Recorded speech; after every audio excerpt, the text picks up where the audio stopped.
Okay.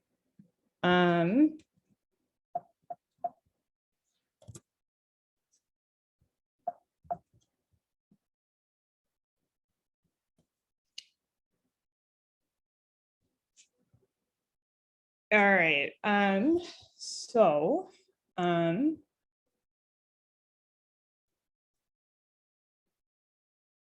Great. We're at about 20 people, which is amazing. Thank you all for being here.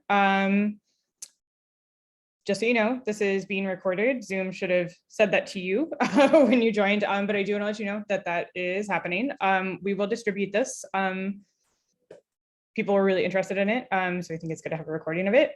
This is Greater Washington's DC Council Oversight Testimony Workshop. We have done testimony training workshops in the past before. We haven't been super organized about them. I decided to do this about a week ago. So it's very exciting for me that this is happening and that we got it out the door. So thank you all so much for being here. Helpful. Okay.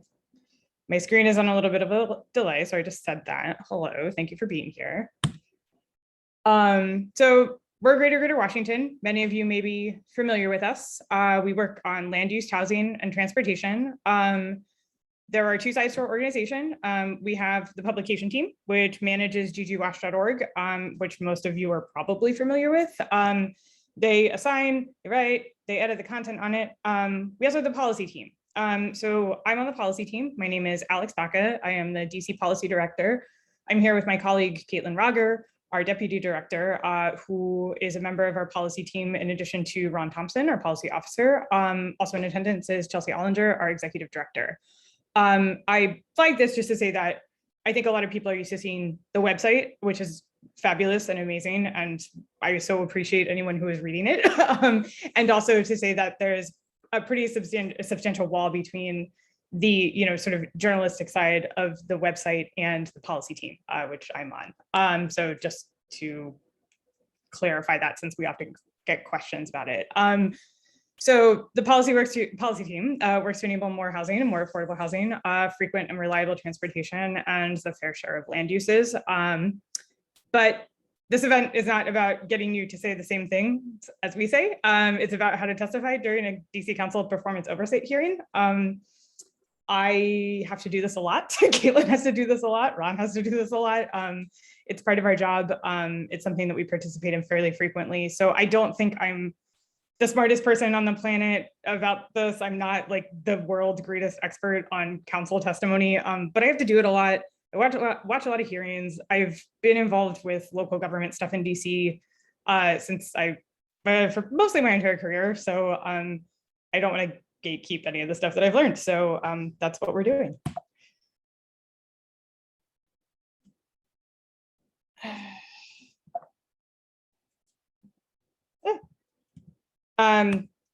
So sort of where we're going with this evening, because there's a couple of different functions here, is that we're going to do a presentation. I'm going to start that. This is the presentation. That'll go to 5:30, 5:45. Move into a Q&A period. And then, we'll do a kind of a workshop thing. So my plan with this is really for me to talk at you for a substantial period of time. So thank you in advance for listening to my voice.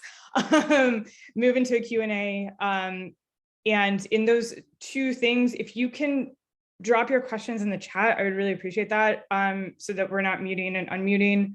If you have a question, there may be the raise hand function enabled here. I'm not sure. If not, don't worry about it. Just keep using the chat. The sort of workshop portion of this, which I want to move into by 6:30, is like completely optional. You do not need to stay on for that. My intention with that was just to create space for you, if you are working with testimony that you want to work out some wording or something. I will try to provide my insight. That part won't be recorded. You can feel free to just go if that's not of interest to you. I will hang out on Zoom probably until like 7:30, 8 o'clock. So if you want to leave and come back, I will just be here kind of quietly doing stuff. So again, please keep yourself muted, drop stuff in the chat. I'm going to be doing these slides, so I can't see everything, but we'll figure it out as we go. And thanks again for listening to me talk.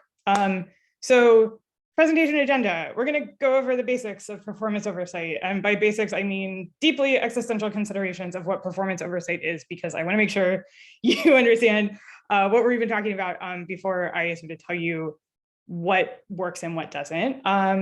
Some basics on like what to expect when you're testifying, writing testimony, and how to sign up. Just a note here, I have attended my own fair share of testimony trainings, which have taught me a lot and have been super useful. They tend to be focused on how to sign up. Signing up is a really complicated process, and we could spend 45 minutes just like going through the hearing notice and like picking out how to do that for each committee. So this is not that. I put that last intentionally. I know that's something that a lot of people will have questions about because it is confusing. We will get there. I'm happy to help you outside of this call if you're having trouble with that. But I did want to spend some time talking about what oversight is tonight. So I'm going to do that.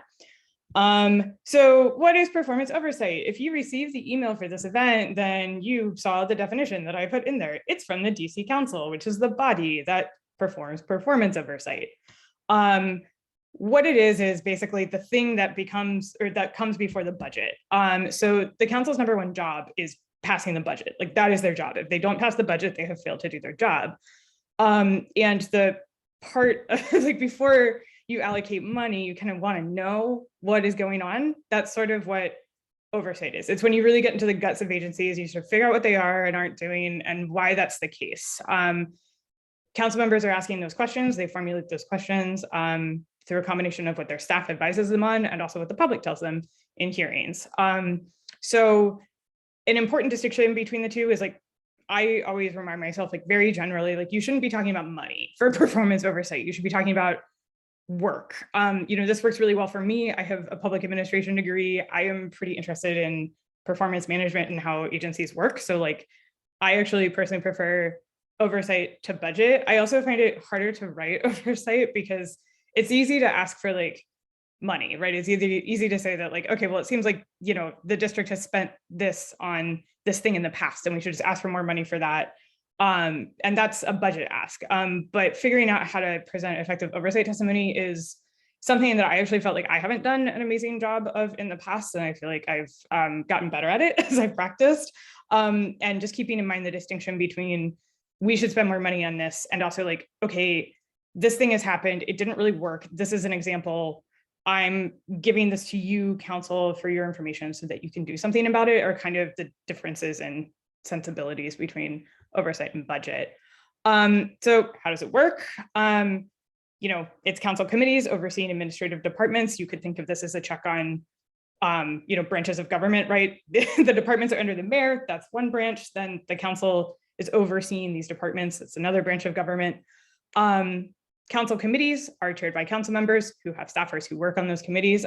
There are a lot of agencies and offices. I'm not going to actually do this because I'm going to keep talking. But if you take a look at the Committee on the Transportation and the Environment and scroll down, you'll see about 30 agencies and offices that are underneath just that committee. And there's 7 or 8 committees. So like, it's a lot. It's a lot. And there's hearings for all of them. Some of them are combined, but it's a lot. And that is kind of what I want to impress here. So oversight hearings are about January through March. Budget hearings begin in March. It is a sprint. It's exhausting. And there's a whole process around pre-hearing questions where council submits pre-hearing questions to agencies. So the basics are covered and sort of it frees the council members to ask more detailed or complex questions at the hearing. Each committee does this differently. That is a big thing about working with the council is every committee sort of has their own rules. They have their own procedures. Some stuff is standardized across the board, but not really. That may seem weird or wrong, probably is.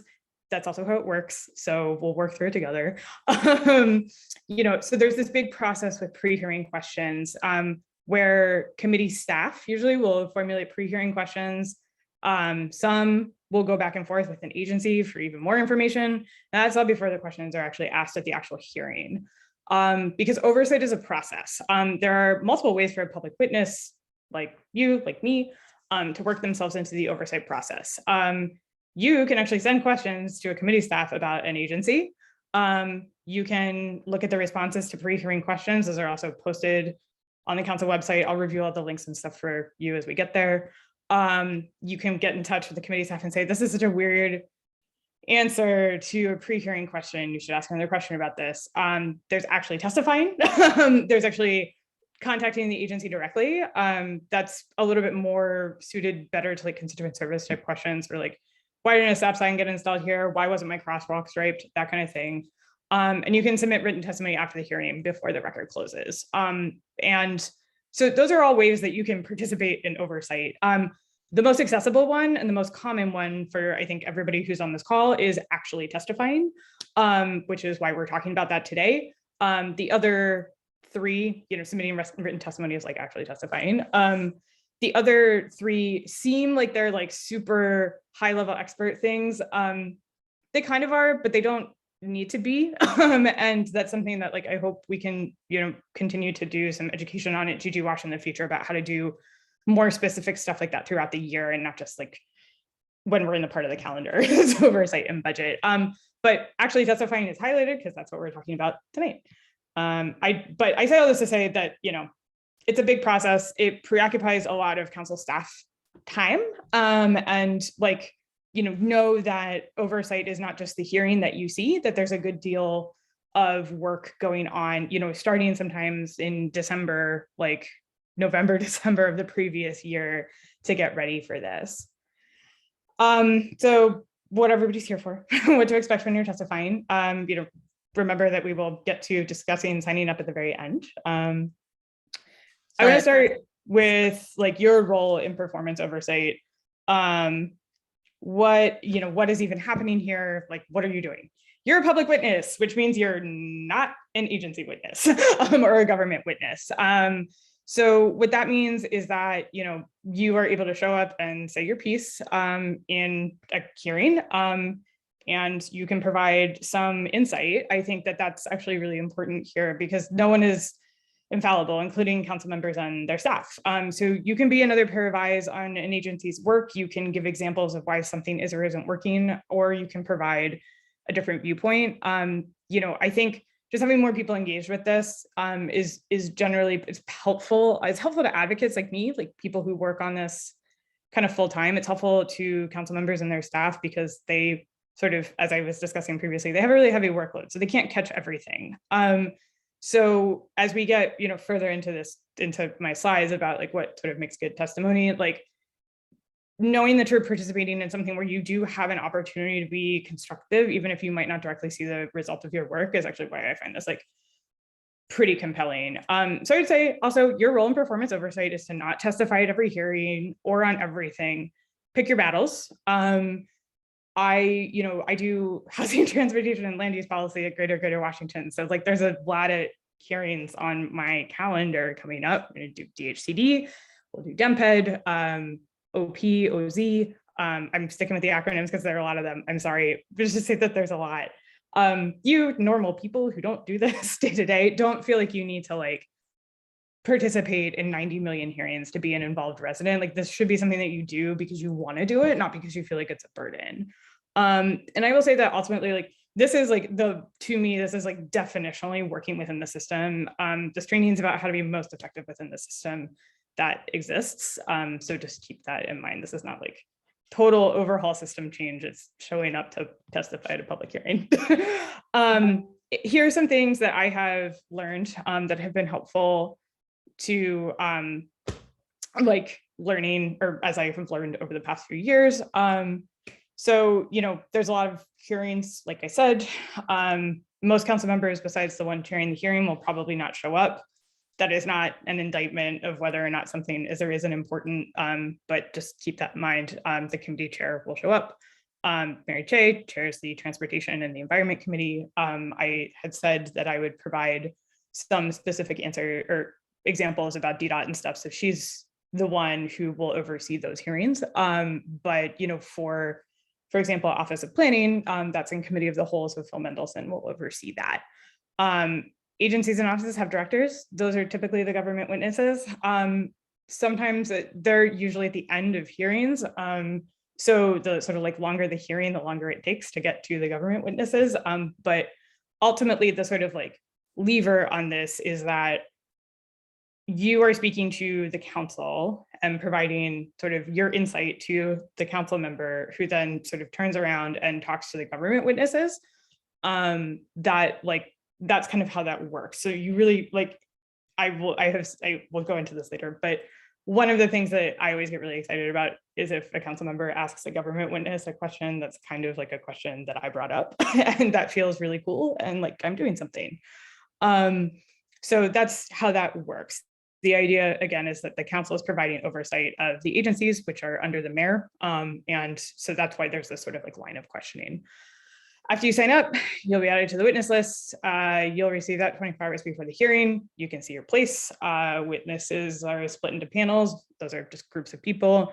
If you can't make it, email the committee, let them know. I suspect many of you on here are actually veterans of this. You probably know that, but that's kind of the typical process. Submit your written testimony in advance of the hearing. 24 hours ahead is preferred. Morning of is okay. I try not to push it. Council members typically ask questions of the first few panels and kind of drop off from doing so after that. If you're asked a question, answer it to the best of your ability. If you don't have an answer, just say that you're not sure and that you'll follow up via email if you want to. All committees are different. I talked about, submitting, your testimony after the hearing. The records close at different times. Some committees say you can submit 2 weeks after, up to a week after. It's frustrating. The best thing to do is to check. So just be sure that you're checking as frequently as possible. Okay, writing testimony. What makes for good testimony? Let's go through these items. The first thing is obviously keep it short. Keep it really short. You have 3 minutes to testify, and public witnesses representing an organization have 5.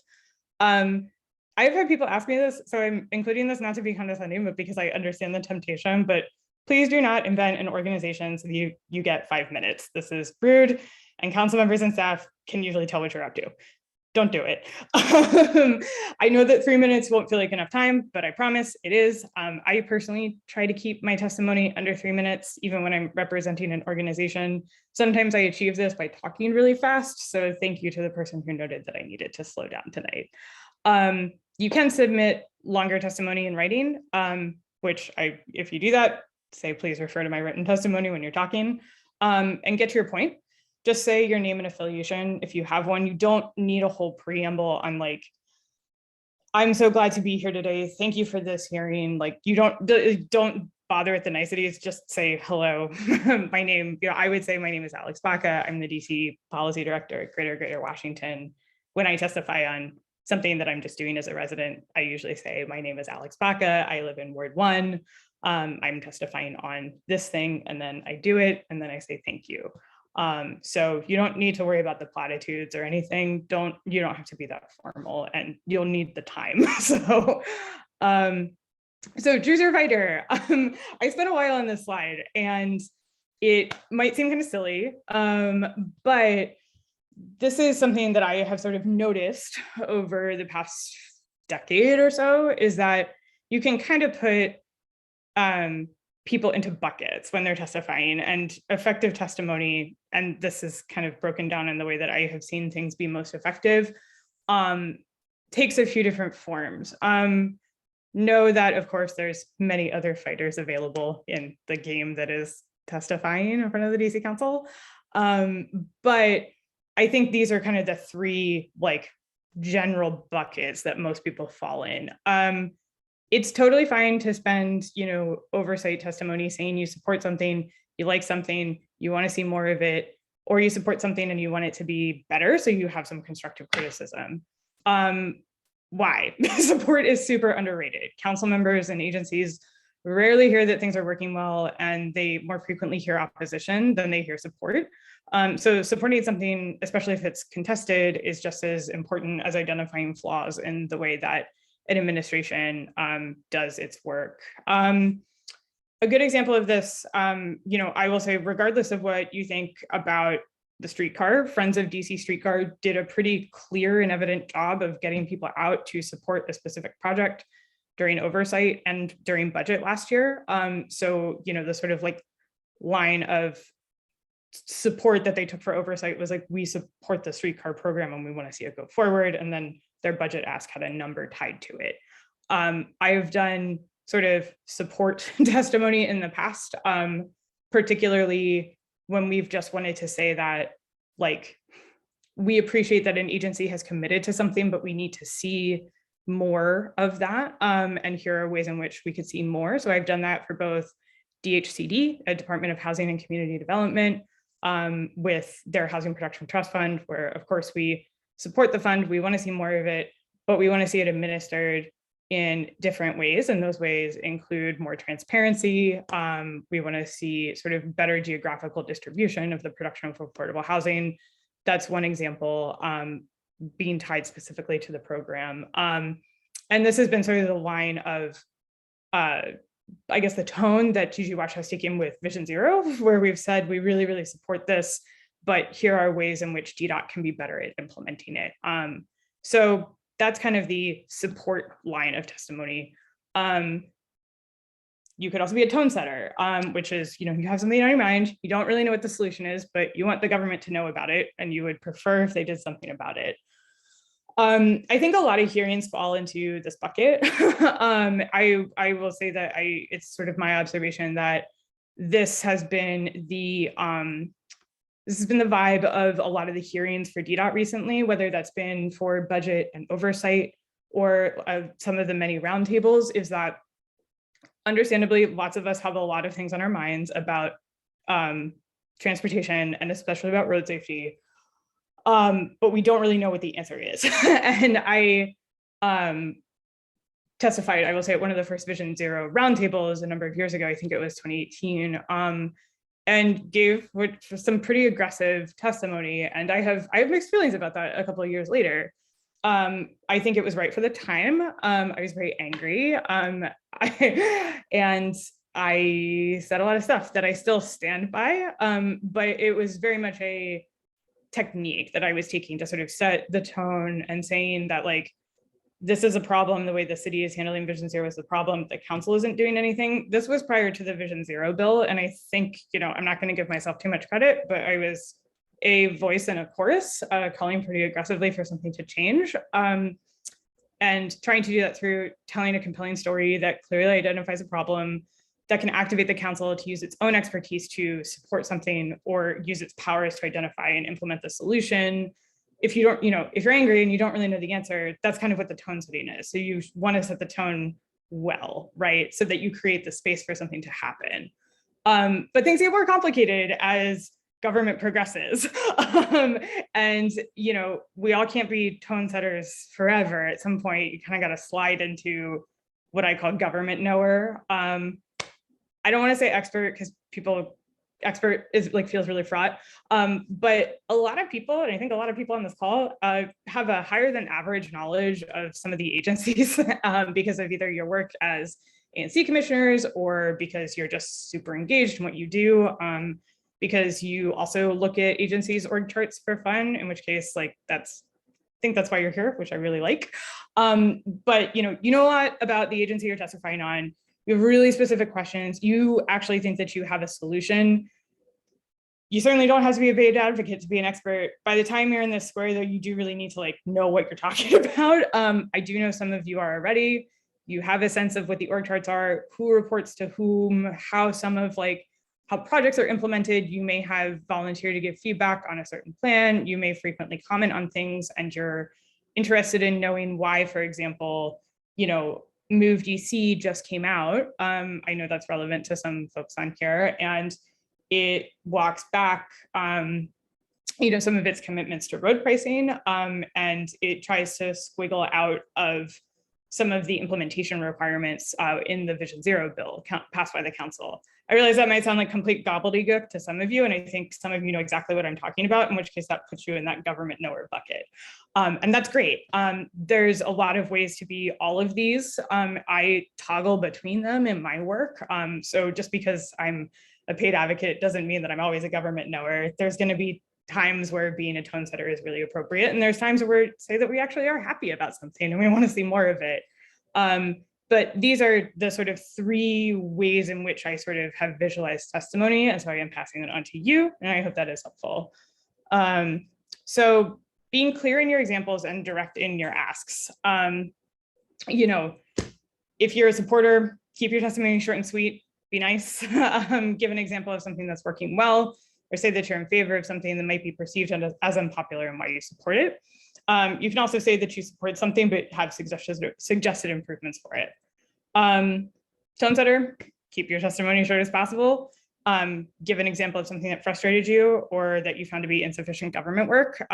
Admit that you don't have an answer, or else you might be asked what the answer is, and state that you're genuinely interested in working to fix it. That doesn't mean that you're like committing yourself to work with the council forever, but showing that you're a willing participant is really important, and that you're interested in seeing this move forward.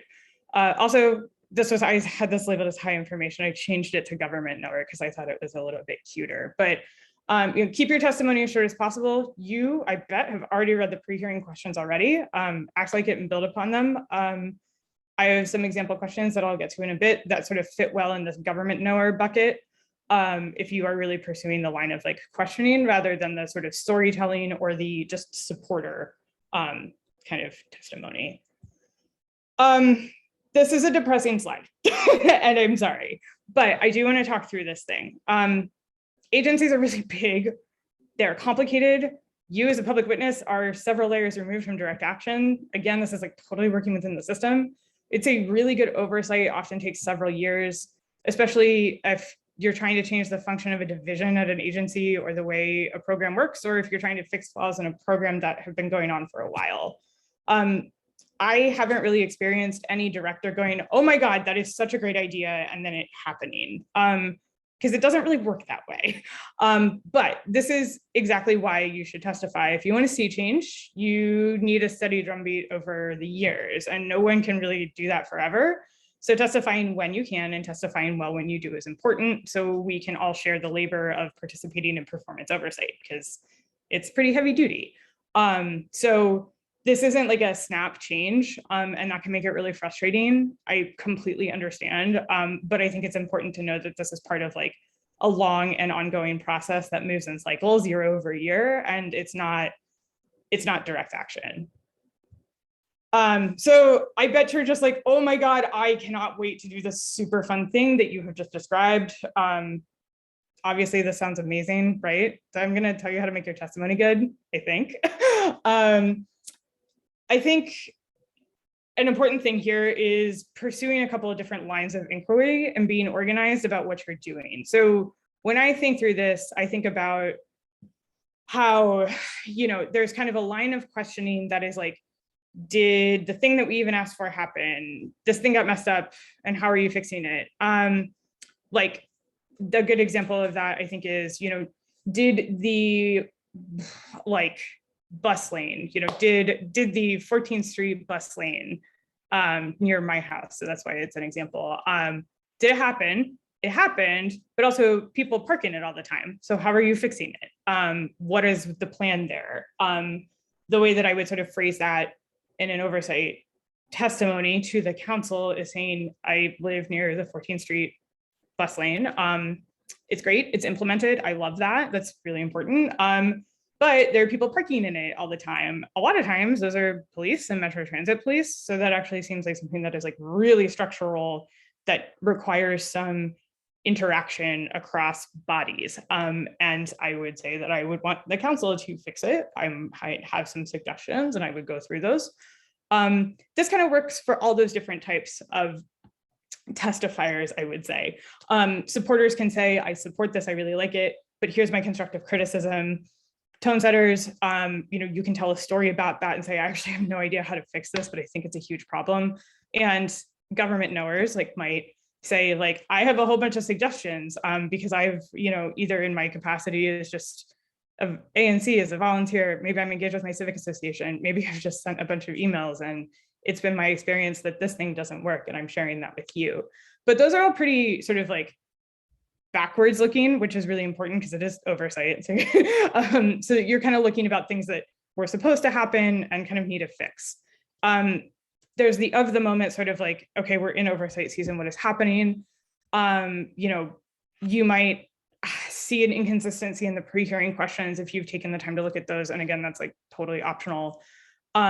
You're raising something that is a public witness, like the committee doesn't know about because they haven't heard about it. I think that's pretty good for tone setters and government knowers, is like tone setters are telling a story that might illuminate like something that is just like not well known to the committee, since the council member and their staff can't be in all places at all times and they don't know everything. So that's very much like in the time frame that you're working, and that might result in a question and a council member posing that question then to the government witness and saying like, hey, someone brought this up.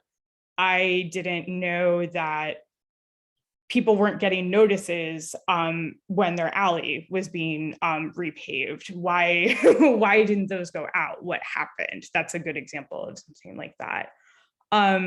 Perspective, you know, that's where you're laying the groundwork for something that you want funded or possibly defunded in the upcoming budget, because oversight flows into budget.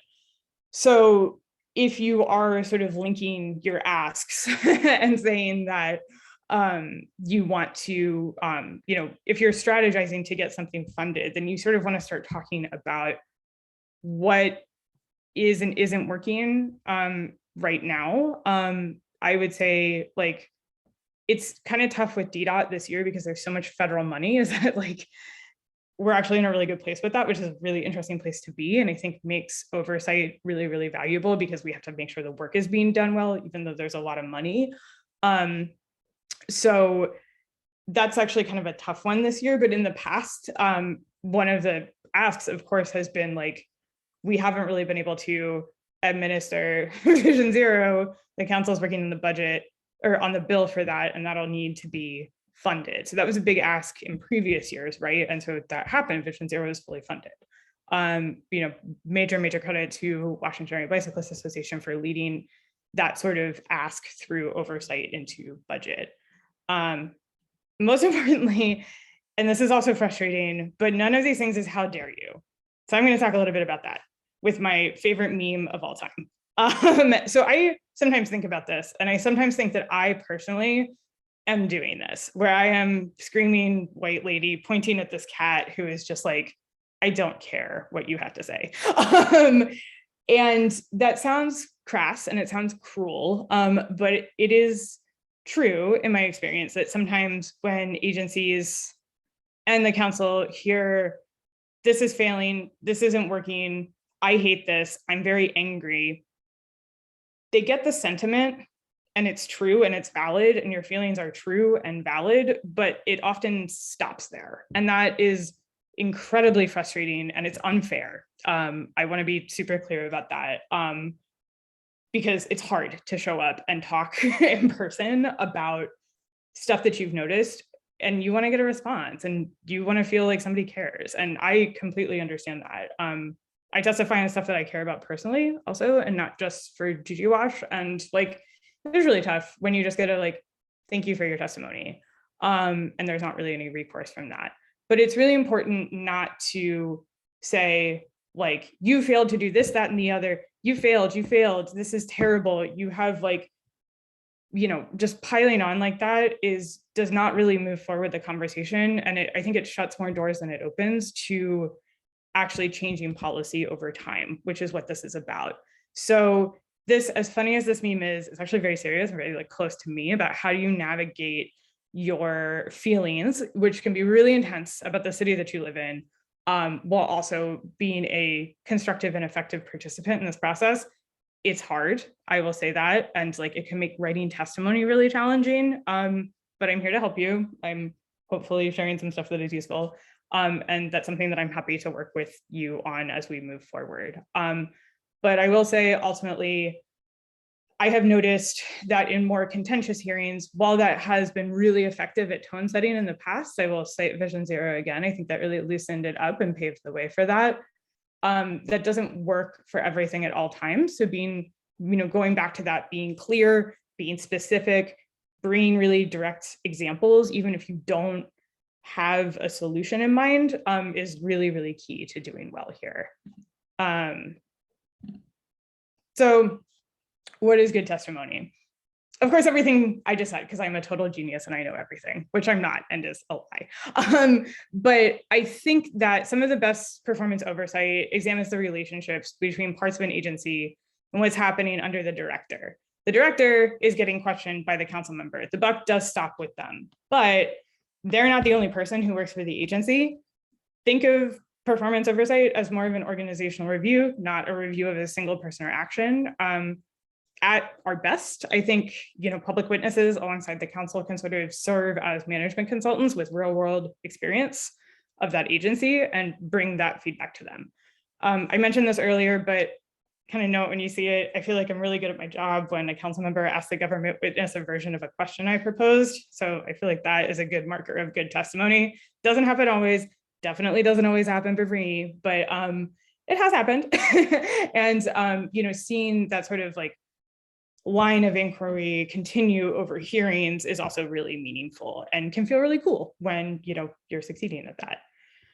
So examples of questions, these are some things that are like on my list. I said I was going to focus a little bit on DPW and DDOT. I'm not really well versed in some of the other agencies. They're not the ones that I work with on a day-to-day basis. I know a lot of people are going to have questions about DCRA. Don't really work with DCRA. So I don't have great examples for stuff outside of that. But these are kind of like, if you're not sending a letter of support, if you're not trying to set the tone and make council members feel a certain way, these are kind of oversight questions. The biggest thing here is what I said at the beginning is like, these don't have anything to do with money, right? And there's kind of a thing with that is that a council member isn't going to ask an agency director, like, how much money do you need this thing? Because they work for the mayor, and the mayor prepares the budget that is submitted to the council. So agencies work for the mayor. They're kind of obligated to say, like, the mayor's budget is great, we support it. That's not like, that's true of every single mayor. That is not exclusive to our current mayor. It will not be exclusive to any other mayor in the future. That's just like how two branches of government work with each other. It's not as discomforting as it can be. Sometimes it's like normal. So you want to focus on these more like detailed questions of like, what are the functions of the agencies and like what is and isn't working? For these DPW questions, like something that has come up recently is like, there's only 2 booting and towing crews, apparently. That came out at a roundtable hearing back in December, I think. My question now, knowing that, is like, okay, well, how many have we had in the past? How many has the Department of Public Works had in the past? And how many do we have now? So we have 2 now. Has any been added in the past few months? Did we ever have a peak? What are those numbers? What do those look like? I would sort of ask that kind of question so that it could inform my budget ask of, we should maybe add this many dollars to hire more booting and towing crews. Something that I've noticed in 311 is that if you're trying to report a car with obviously fake tags, and there are quite a bit out there, there's just no category for that. So there's like, that would be an easy thing, especially because the district really leans on 311 requests to collect data. Just being able to put that information somewhere would be really helpful, but it isn't even a category in the drop-down menu. So this seems really minute, but I would, really like to know, like, what does it take to add a category in 311? Like, what are the parameters of that? Does that require any money? Does it not require any money? Those are, again, really detailed. They seem like they are in the weeds. I know it sounds weird. It's a total government knower question. But those are the kinds of things that you want to move toward that. For DDOT, some of the questions I'll be asking are a little bit more about like, how does your project management work? Like, what's your process? Those are things that, even though I've worked with the agency for a long time, I still have trouble identifying, for example, where in a project's life cycle is the Vision Zero team consulted? A question that I'm eager to learn the answer to. So I say all this to say that, you don't need to ask this level of details. I know that we do have some high information people on here, and you guys are kind of at this point, like your own advocacy that you can totally do this. And like, those are conversations that I am looking forward to having with you if you want to have them. So how do I sign up? I know this is the really tough part. This slide is Sure, I am going to send all of this stuff out. There were many links to the hearing schedule, which does have all this information in the email that I sent out. There will be a follow-up email. I'm happy to navigate back to the slide. I know there's a couple of questions that we want to get to. I've been talking for a while. It's 5:45. So, I do want to say that signing up can feel like this really hard thing, but writing your testimony is probably harder. So we can go over the details on signing up as you need to. I will circulate this. There will be a follow-up email. And I do want to say that I didn't include some things. Like I said, I did not include dates in this because a lot of people want to testify to a lot of different things.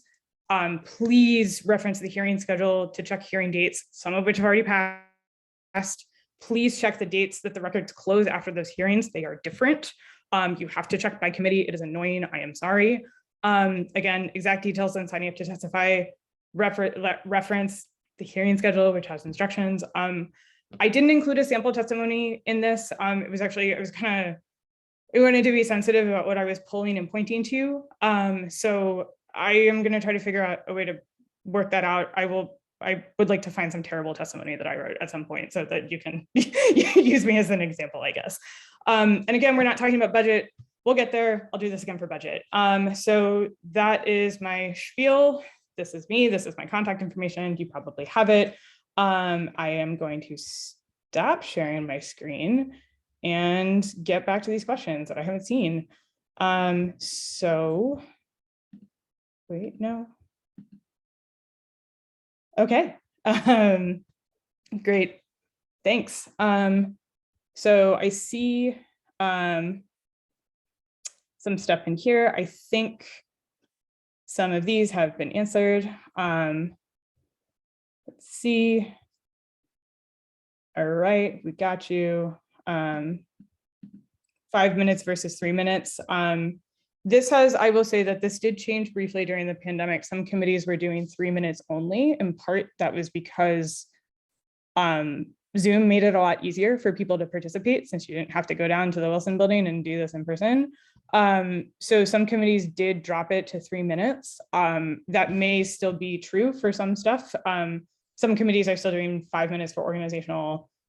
So anyone that is, I sign up for 5 minutes since I work for GGWash, but I recommend keeping it under 3. If you can, even if you're representing an organization, these things get long. And I think if you're really struggling to make your point in 3 minutes, that's fine, but stick with 3. You can always expand more in your written testimony. Yes, we will distribute materials. You will get a long follow-up email from me. So yeah. Great question, Jay. Writing somebody as good as going to a hearing. I don't think you're okay. So pretty much anyone who works for the council is sort of supposed to say that they weight all testimony equally. You can also call and leave a voicemail in some cases. If you can't make it to the meeting, you can submit written testimony. There have just been times where I can't make it to a hearing and I submit written testimony. But in person makes the most impact. So I would say, again, pick your battles. If you are really trying to drive a point and you are available and can show up, I would recommend going in person. But if you can't, don't stress about it. It's okay. Your voice will still be heard. I think it's just kind of a difference between hearing something and looking at written material in different times. So is it as good as going to a hearing? Actually, yeah, it is as good, but it's good in a different way. So, I was not able to attend DHCD's hearing in person. It's pretty important for me to go to stuff in person. It was just it was a big conflict. It was not working. I submitted my testimony after the fact. And for good measure, I will incorporate some of that into additional testimony. The other thing is that this doesn't have to necessarily stop at oversight. So especially if you're flagging something as a constituent service issue, you should be working with your ward council member throughout the year and a back and forth on that. Okay, I think that's most of the chat questions. I think we're at a point where, let's see, we've got 33 people on here. I'm happy to sort of open this up as a discussion if people are comfortable with that. If anyone has any questions or if you just want to start talking.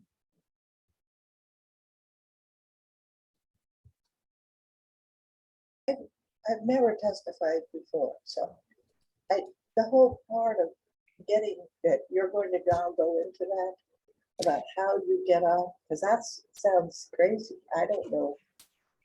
So with one second, let's see. David Christiel, if you're on here, you got a preview of the email that I was writing back to you. Hold please. What am I looking for?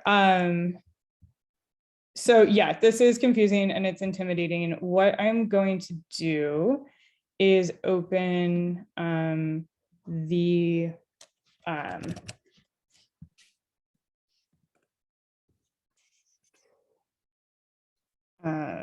one moment, please.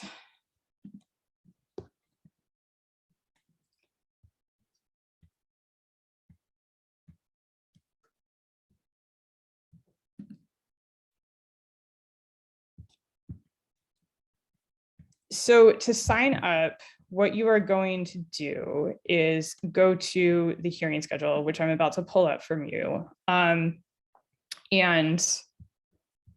one second, let me go back to screen share.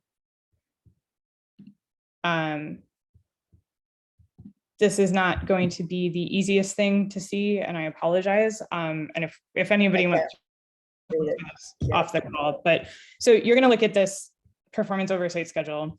If you scroll down, there's this sheet that says on this page that says instructions for public participation.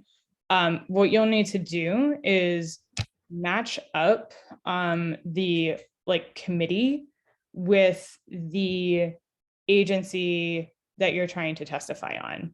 So for example, if you don't want to scroll through this, you can, yes, you can see the last thing I looked for was economic development. So say that you're looking for, well, this would help me if I followed my own instructions.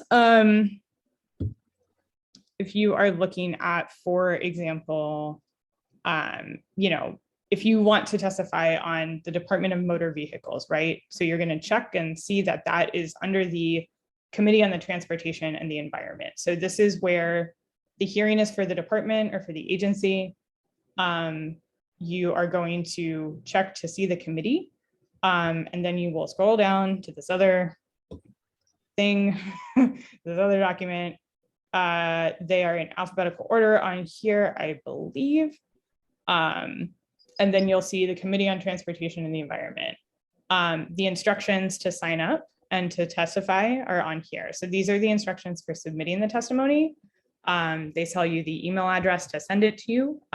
If you're sending written, if you're doing a voicemail, and it tells you when the hearing date will close. You have 14 days after the hearing date, whatever that is. Testifying live information is on here. For this specifically, you will email someone and say, I would like to sign up.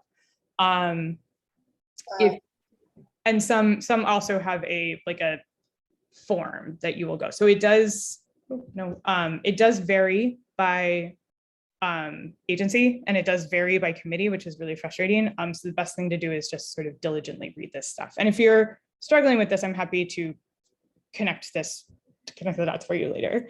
So.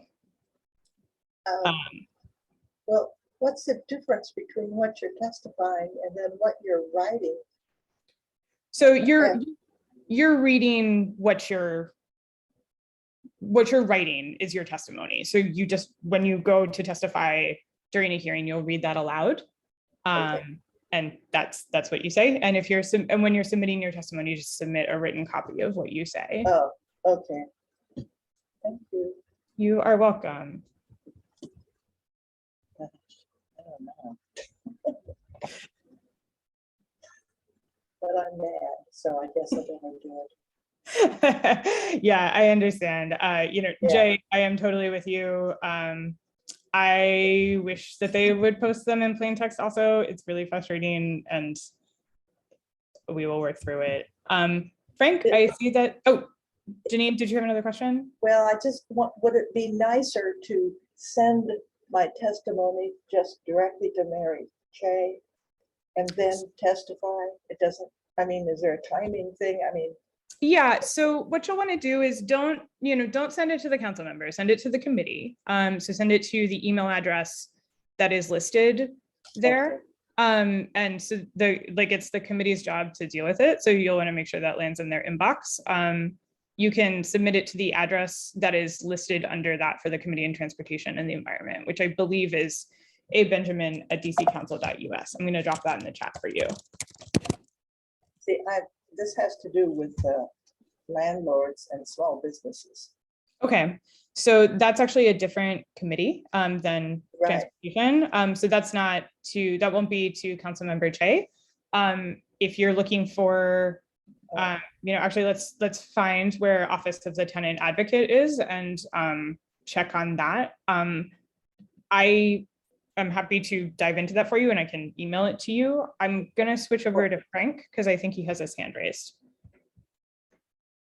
Yes, can you hear me? Yep. Yes, thank you, Alex and GGWash. I just wanted to say first that, it's hard to be a citizen. It's hard. It's what we're lacking in this country, and it's sort of why we're at where we're at. And I just want to say thank you so much for trying to provide some skills for us to be better citizens. I think, this has been a great presentation, and your knowledge has been wonderful, and I want to thank you. And hopefully you can help us be better citizens going forward with all of your work. And that's why I love GGWash. Thank you. I wanted to quickly ask, is there any time that you should submit different testimony that varies from public testimony? So say I want to just present my public testimony in person or via Zoom or the video program that the council uses, and then I might have some other thoughts and things. Should I submit then different examples after if something's different, or to make a different point, or an elongated version? And what's the balance here? What are your thoughts? Yeah, great question. So part of this has to do with getting stuff on the record, right? And so that's what that time frame is between the end of the hearing and the close of the record.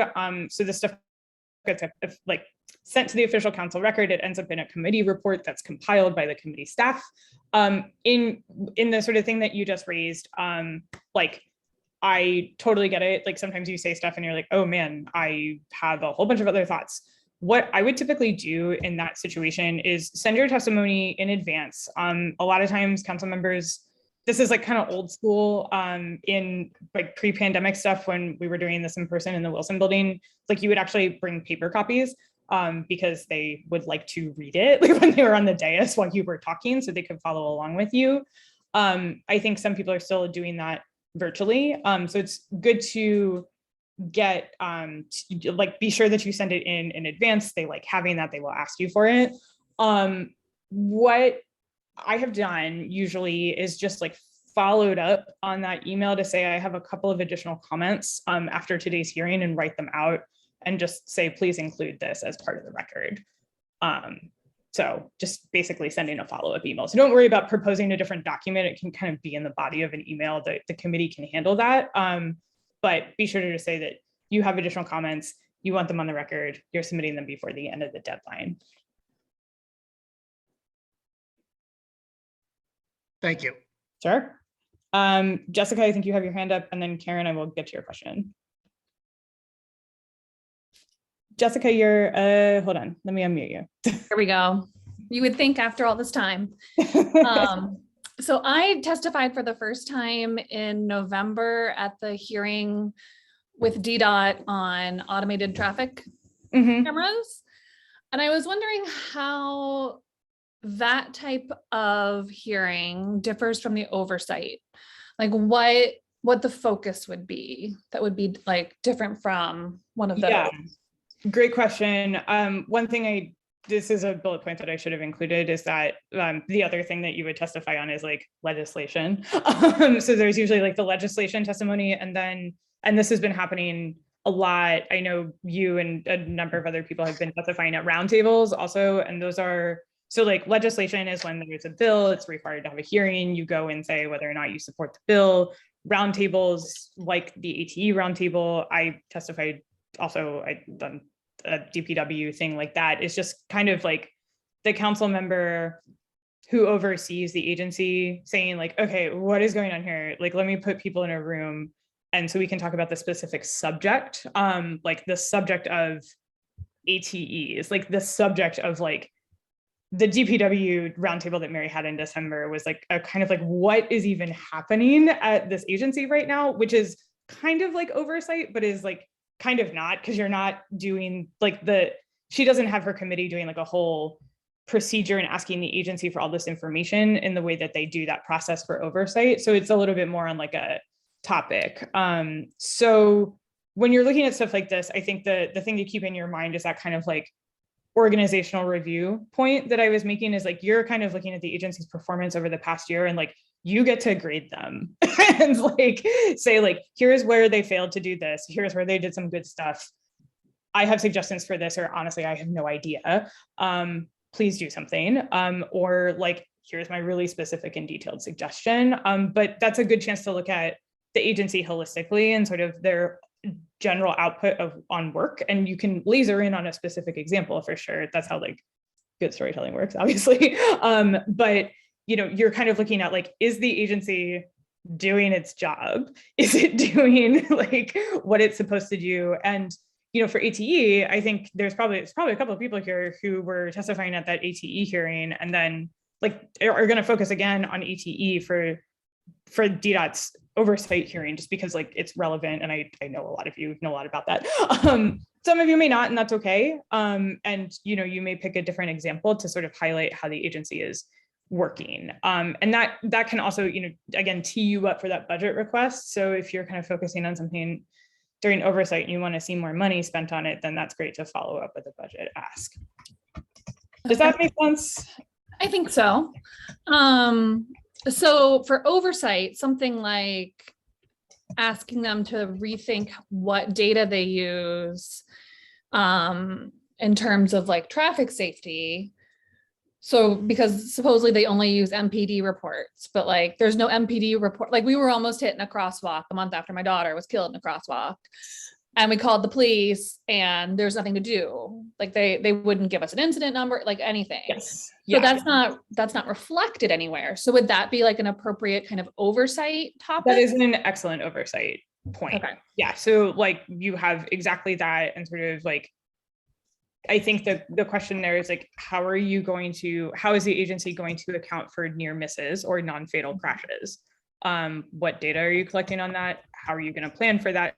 If you're not collecting data on it, if you do collect the data, who is in charge of it? Those are really, really good lines of questions, and really like get into like, okay, well, like when DDOT is planning something, if they only have fatal crash data, but they're missing a place where there's a bunch of near misses, like that's a real concern with like what projects the agency is choosing to pursue. Mm-hmm. Okay. And ultimately like what projects are getting funded, you know, for funding projects because they are like you're seeing fatal crashes there, but you're not accounting for the near misses. Like aren't those just as important? So, right, exactly. Okay. Thank you. That's a great question. Cool.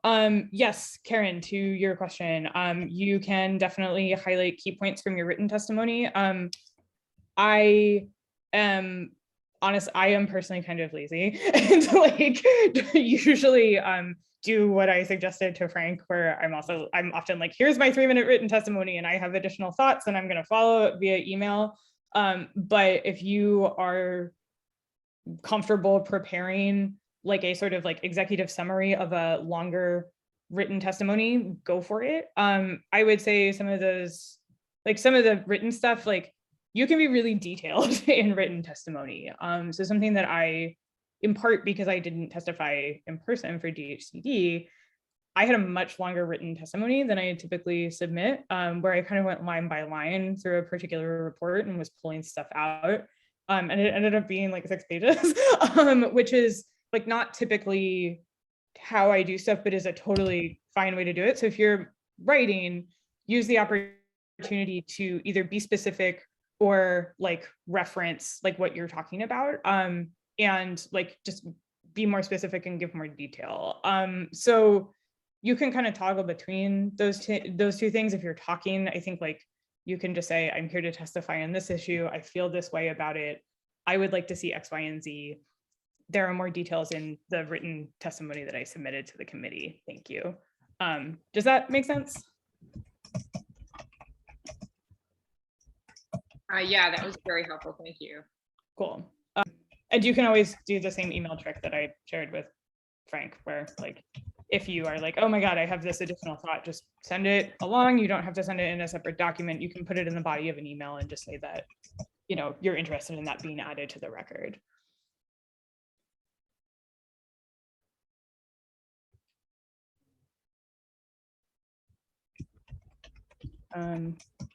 Cool. Anybody else?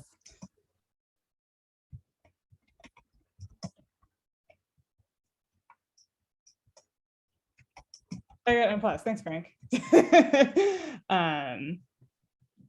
All right, one more question, and Yeah. I understand you'll be emailing the material out, but I was very fascinated about seeing the prior submitted or pre-submissions. Yeah. That that goes to the council member, am I correct? Mhm. That's in charge of the chair. And the best way to find or see that information, again, because you went by that screen quickly, and I want to make sure, can I teach myself using your one pager there that that's forthcoming? Or can you just iterate that again? Yeah, I think let me just pull this up. I'm gonna do it. I'm gonna share my screen and show you. And I will also I will send out the link to this again. So hold please. So when you're on dccouncil.us, go to the council, go to, I think it's here, committees. No, it's not here. This is not what I'm thinking about.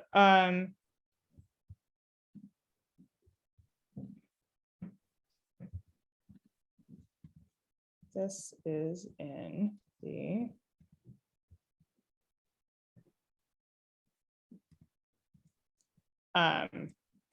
and if you are wondering if I ever have my links together, I do not. When I'm on top of stuff, I will often bookmark things temporarily. Didn't do that this year. Where was my sections on pre-hearing? There we go. Okay. So I will send this link. This is sort of the explanation of what budget oversight is. You'll send this out. You'll look under budget oversight documents. You'll go to the committee that you want to look at. I think for a lot of people, it's going to be transportation and the environment. This is all of this for these agencies, right? So if you're looking for pre-hearing questions, you'll want to go to budget oversight responses. This will load.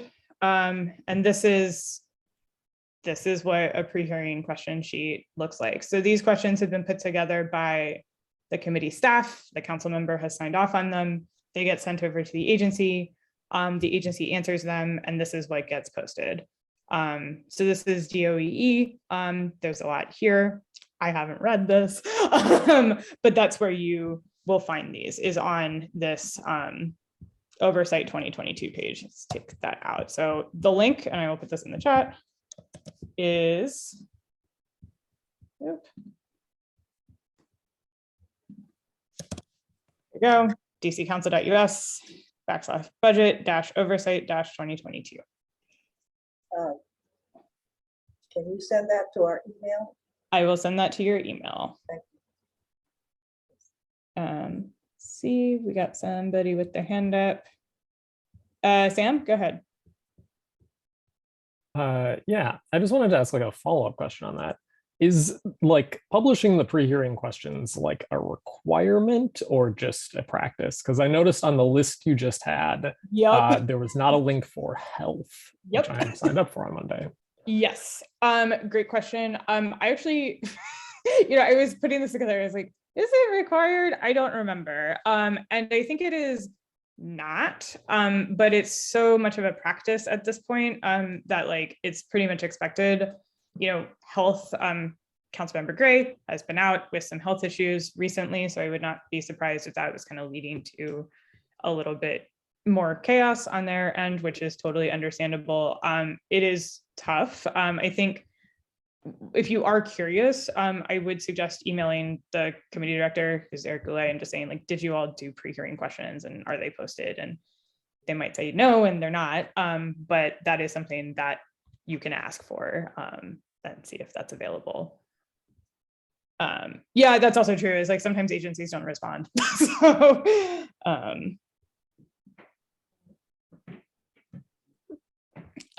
yeah, exactly.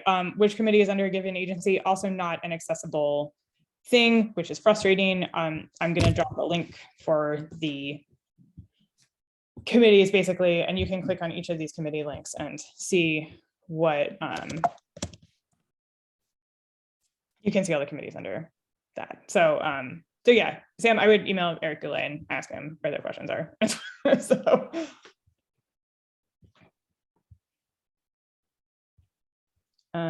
Okay, Graylin, I think you have your hand up. Yeah, so if you you have you see a problem or you have a concern about something you've seen and you've written the agency regarding it, and the response you get back from the agency is either off the mark or it's not a good response. Yeah, it's not a good response. It's not a good reflection on the agency. That's something worth testifying about. Absolutely, yes. And that's a great example. That is a concrete example where you can even, especially if you're submitting, like obviously if you're sending in like your testimony emailed, like include a copy of the email that was not very good so that they can see it. And say, this was a problem for me, here's why. And like, I don't think that you can, like, you're asking that can just be like, this was like not sufficient. And I would like you to figure out a way for them to do a better job. And that's a good, like, actually that in using my typology kind of moves you from like, you're in a couple of different buckets with that, right? It's like, the agency, you knew the agency, the email, which was great. But, they kind of failed to do it and you're seeking a better answer. But yeah, absolutely testify on that. That kind of stuff is really important because that is directly related to agency performance. Okay. One other thing I'm a little worried about is the landlord then doing something to this small business, repercussions, whatever. And I'm a little suspicious they're trying to get them out of this building. So I'm a little worried about that. I guess it means if I do this, I'll just have to track it and say some more about it. Well, if you're also worried about this being sensitive or potentially raising, causing more problems, you don't need to do it in a public forum like an oversight hearing. You can contact Councilmember Che's office directly and talk to their constituent services staffer who may be able to help you out with that if you're worried about sensitive information. Yeah, because this is kind of bad. Yeah, I understand that. And that may actually not be the greatest thing for oversight, but it is something that a council office can help you with. Okay. Yeah. Thank you. Garth, go ahead. Hey, thanks so much for this. This is fantastic. One thing that I haven't done, and I just want to make sure that this is like kosher before I do it. For DPW, I've submitted a bunch of tickets specifically on, or submitted a bunch of 311 requests for parking enforcement for people, specifically government employees that are parking on sidewalks. And those have been closed without comment. Or closed with a no violation flag in 311. And there's actually a name like associated with every one of those records. Mhm, mhm. So I've thought about actually calling those names out. Like, okay, this person said no violation. This person said no violation. I haven't done that, and I just want to float that by you before I do that. Right. Yeah, that's a really interesting question. I think there's a couple of different ways that you can go about that. One is to actually call names out. I use the 311 app too. You can see the people who are closing your cases. That is public information. So while it might sting a little bit, it's not like you really went digging through an agency and we're getting record requests and are naming whistleblowers or something, right? You're not doing that. This is already pretty public. So I think that is a fair option. I think the other thing you can sort of say is I know that there's specific names for each of these employees. I'm not super comfortable calling them out publicly, but I do want to follow up with the committee and work on this. And that is when I would email the committee directly and just be it's these people. So you can kind of choose between the two. Those would be the two approaches that I would take. So yeah, would that be a big breach of decorum? Have you ever seen that happen? I just don't want to be the first to be that guy. No, I mean, I think that, and this kind of goes into one of the more, I guess I don't want to say philosophical, but kind of when, as since you've testified many times, the public witnesses are the director, or sometimes the deputy director. So they're getting people who are at the top of the agency. I mean, it is my opinion that agencies directors should not be micromanaging their staff. So therefore, they shouldn't know literally everything that everyone is doing. So while it's sensitive, I don't think it's the worst thing in the world, in part because names are attached. It's for everyone else on the call, if you've used the 311 app, it comes back to you with someone's name on it. So I think you're within reason. I don't think it's a huge violation of stuff, only because this is something that is public already.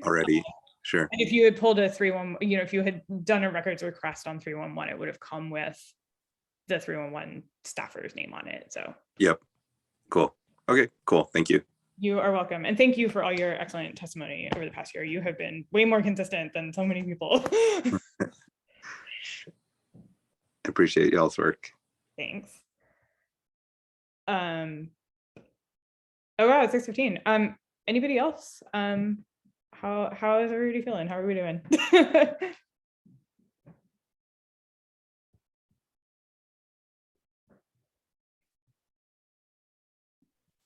I was wondering if anybody who's a seasoned testifier wanted to kind of speak up about their experience or a lesson learned.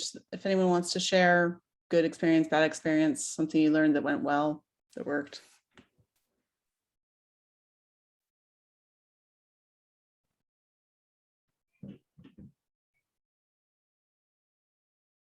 I will share that it helps to be specific where possible, as Alex was saying, but I've also had success just bringing forth things that were, perspectives that were surprising or not maybe available or clear to council members. They might have been pursuing a particular narrative and wanted to hear support for that. If something else is going on, it's also helpful to kind of hear that, even if it's not specific data around the amount spent on this or the other kind of resource. I'll also share my first time testifying was at a DGS hearing, and it was not about a GGWash issue, but it was about lead in schools. And sometimes I just sweated a ton and was really nervous about it and was worried that there were lots more knowledgeable people, but it turned out not enough people were talking about it. So it was helpful just to have that group of folks, even though I didn't know anything about lead, kind of coming forward and saying that there was a kind of lack of transparency.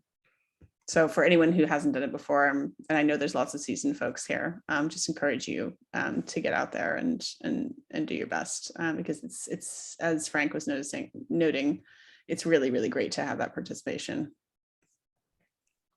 Yeah, thank you, Caitlin. And that that is sort of what I mean about like, not everything is going to be on everyone's radar all of the time. And on one hand, it's like really frustrating when your government is not doing what you trust them to do.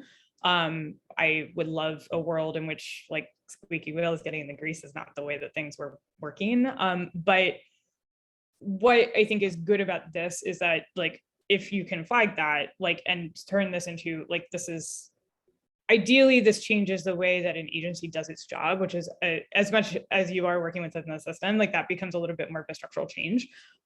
You know, so also defining sort of the difference between like what is a constituent service request, like this crosswalk has not been painted on my street, or DPW isn't picking up my trash, or like some of those like, hey, this like basic service is just like not working for me, or I put in a request to 311 for a rat abatement from DC Health and they never showed up. Like those are sort of constituent service request sort of things. But the opportunity with oversight, and you know, I think Jessica had a great example of like, there's like this really big missing piece. I have experienced this personally, and like, how can I help you elected officials like move this forward for me, because I've noticed it, and like I understand that you might not have, so I'm raising this for you.